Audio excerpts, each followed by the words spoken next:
আমার চ্যানেলে আবারও সবাইকে স্বাগত জানিয়ে আজকে ভিডিওতে দেখাতে চলেছি একটা স্যুপ রেসিপি। তো বাড়িতে যা যা আনাজ ছিল ওইটা দিয়েই আমি আজকে স্যুপটা বানিয়েছিলাম। এই স্যুপটার জন্য আমি নিয়েছি বাঁধাকপি, যেটা আমি চপ করে নিয়েছি। এরপর নিয়েছি গাজর, বিট, মাশরুম, পেঁয়াজ, একটু রসুন, কাঁচা লঙ্কা আর আদা। ওগুলোকেও মিহি করে চপ করে নিলাম। এই সবজিগুলোকে ছোট ছোট ছুরিতে কেটে নেওয়া যেতে পারে। আমার কাছে ছিল এই 2 পিস চিকেন, ওইটাকেও আমি ছোট করে গ্রেট করে নিয়েছি।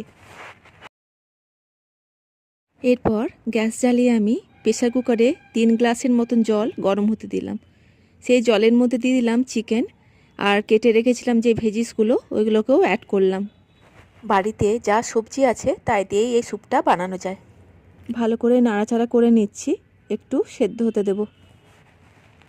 এরপর অ্যাড করব আন্দাজ মতো নুন আর কাঁচা লঙ্কা আগে দিয়েছি, কিন্তু একটু গোলমরিচ দিলে টেস্টটা আরও ভালো লাগে। তার জন্য 1 চামচ গোলমরিচ থেতো করে নিয়েছিলাম, সেটা অ্যাড করলাম। প্রেসার কুকারটা ঢাকা দিয়ে গেছিলাম।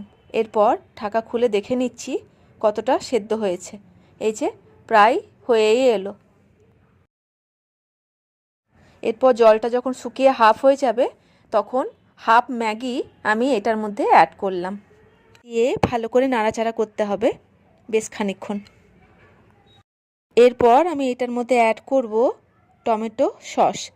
আমার কাছে অল্প ছিল, সেটাই আমি অ্যাড করছি। আর একটু সয়া সস ছিল, সেটাও আমি 1 চামচের মতন অ্যাড করলাম।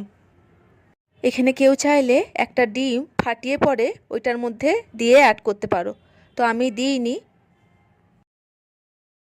এরপর বাটির মধ্যে 2 চামচ কর্নফ্লাওয়ার নিয়ে ওই গরম স্যুপটা একটু ওই কর্নফ্লাওয়ারটা নিয়ে গুলে নিলাম, দিয়ে ঢেলে দেব। ঢেলে দেওয়ার পরই লাগাতার নাড়তে হবে। ক্রমাগত না নাড়লে কর্নফ্লাওয়ারটা আবার ডাব ডাব হয়ে যাবে।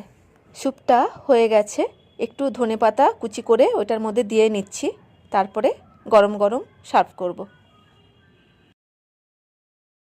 স্যুপ আমার রেডি। এই যে গরম গরম পরিবেশন করে নিয়েছি।